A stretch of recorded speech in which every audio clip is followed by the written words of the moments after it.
Clinch it. You did this today without a second thought. Tore off a sheet of clear plastic wrap, covered a plate, pressed it down along the edge. The wrap stuck to itself, crumpled up, you swore under your breath, tore off another piece. And the first one went into the trash. And tomorrow another one will follow. And a month from now you'll reach for the same roll on the store shelf, hand over your coins for it, and won't even notice you paid. You're paying just to cover your food. Every month. Your whole life. Now dim that light for a second and step with me into another kitchen. An old one. Cool. There's not a single scrap of clear plastic here, not in a drawer, not anywhere. And yet the bread on the table is still soft on the 5th day. The butter in its dish doesn't go rancid for weeks. The cheese under a cloth breathes and never molds. The meat stands in the pantry under a quiet white cap, waiting for its moment. Not a single roll. Not a single coin spent to cover food. And everything is fresh. I am Amos. And I'm going to tell you what every household still knew back in your great-grandmother's day, and what the modern world has quietly forgotten. Not banned. Not locked away. It simply stopped being passed down, right in the very year the first shiny roll landed on the shelf. Because you can't make money every month off something that lasts for years and costs nothing. But off a roll that flies into the trash after a single use, that you can. And they do. To this very day. Think about it. That clear plastic wrap is 70 years old at most. Your great-grandparents lived their whole lives without it, and they didn't throw out food by the bucketful the way we do now. So they had a way. They had it, and then it slipped away. In a single generation. A mother stopped showing her daughter, because, why bother, there's a roll right there in the drawer. Just one generation stayed silent, and the skill nearly vanished. Nearly. Hold on to that word. Nearly vanished. Not vanished. And today I'm giving it back to you. By the end of this talk, you'll know 3 old ways to keep food fresh for weeks, without a single scrap of plastic, without a single extra coin. But don't rush ahead. Because one of them has a subtlety that trips up almost everyone who tries it alone. Get it wrong, and you won't have preserved food, you'll have spoiled it. So stay with me to the end. This is the very thing they stopped teaching. First, understand one thing, or none of the rest will land. Clear plastic wrap didn't arrive because it kept food better. It arrived because it's easy to sell again and again. Tear off, throw away, buy more. That's its whole beauty for the one who makes it. The old ways were built the opposite way, make it once, and it serves you for years. Do you catch the difference? One takes from you every month. The other, never again. And now, the thing you stayed for. Method 1. The most beautiful. The waxed cloth. Take a scrap of plain cotton or linen. Clean, undyed, an old pillowcase or a piece of a bedsheet works best. Rub it with beeswax, that yellow kind that smells of summer. In our homes there was wax in every house, from our own hives. Today people buy a tiny piece of it once in a lifetime. Rub it in, then into a warm oven for a minute, or a warm iron through paper, so the wax spreads through the whole cloth and soaks into every thread. Take it out, wave it in the air, the wax sets, and your cloth turns supple, a little tacky, alive. And with this cloth you cover a bowl. You wrap a wedge of cheese. You fold it around a cut loaf, half an onion, a cucumber. You press it with the warmth of your own palms, the wax warms a touch and molds to the edge like it was poured on. It holds. It keeps out the excess air, but it doesn't seal shut like plastic does.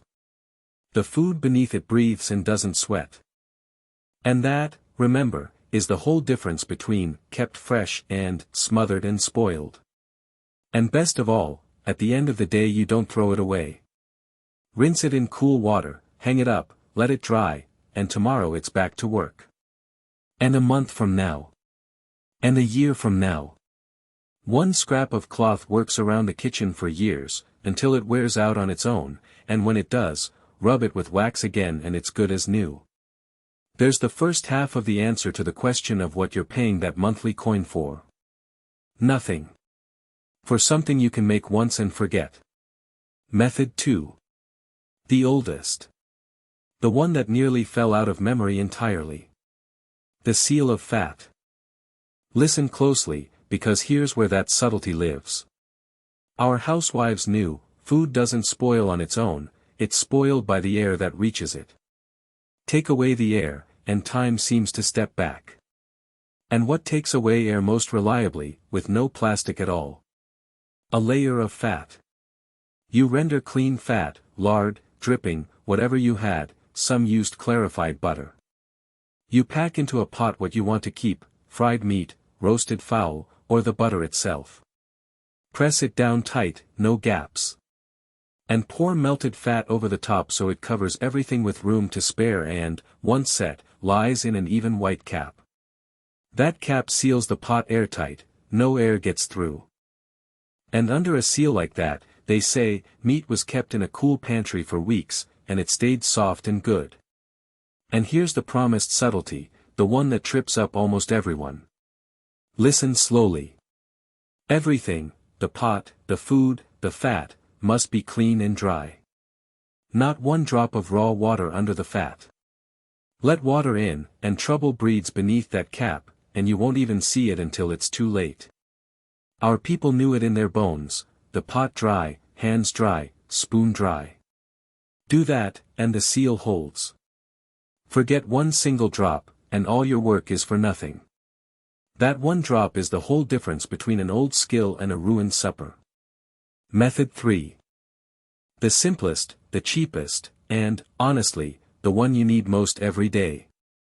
Cloth and leaf. Not everything needs hiding under wax and fat. Bread, greens, cheese for a couple of days ask for something else, they need to breathe, but not dry out. And here our people took what was at hand. Bread, into a clean linen cloth, then into a clay crock or a wooden bread box under a lid. Linen draws off the excess damp but doesn't let the crust go stale hard as stone, the way plastic does. Under plastic, bread either sweats or turns to leather. Under linen a loaf is soft on the 5th day.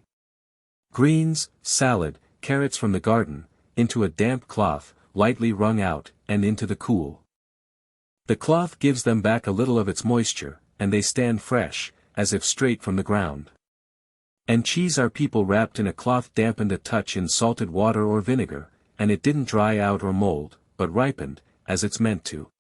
City plastic smothers cheese, it suffocates and turns slimy beneath it. But cloth lets it live. A penny cloth. Which, again, you rinse and put back to work. There are your 3 seals in place of one roll. Wax, to cover and wrap. Fat, to seal for the long haul. Cloth and leaf, for every day. And not one of them flies into the trash after the first use. And now I'll tell you the thing the modern world doesn't like to talk about. This one isn't about food anymore. This one's about you. That shiny roll in the drawer is a convenient thing, I won't argue. But it did something quiet to you that you never noticed. It broke you of the habit of thinking. Once, a person looked at food and knew what it needed, this one, to breathe, that one, not to dry out, and that one over there, to hide from the air under fat. He was the master of his food. And now, one motion, tear off the plastic, cover everything the same way, and you don't think. Until the roll runs out. It runs out, and you stand over your plate, lost, as if without it there's nothing to cover food with at all. Big, convenient things charge a quiet price for their convenience. They take away your skill and charge you a coin for it, every month, your whole life, and you never even count how much you've handed over. The waxed cloth charges nothing. You rub the wax in once. The fat is already in your house. The scrap comes from an old pillowcase. Too simple to sell to you again and again, and that, honestly, is the whole reason they stopped reminding you of it. Not a conspiracy. Not a ban. You just can't make money off the simple, so they keep quiet about it. They kept quiet. I'll remind you. Let me set it all in one hand, so you don't lose any of it.